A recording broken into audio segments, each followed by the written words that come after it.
A donkey fell into a sinkhole. It happened yesterday on a private farm near Raleigh. Crews say they used a special rigging system to lift the animal out of that 10-foot deep hole. Video shows the donkey bound and harnessed, then being hoisted from the pit by several crew members. They say Dora the donkey is doing fine. What do you think? She wasn't injured. Sort of spicy, but my mouth is starting to get on fire. Golden Gate Fields in the East Bay announced it's closing down at the end of this racing season. KTVU's Alice Wirtz reports. Thanks for watching.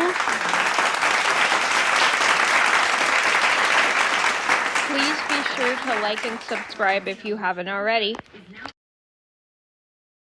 I post every day except for Tuesday and Friday afternoon sometimes, and I'll see you in another video soon.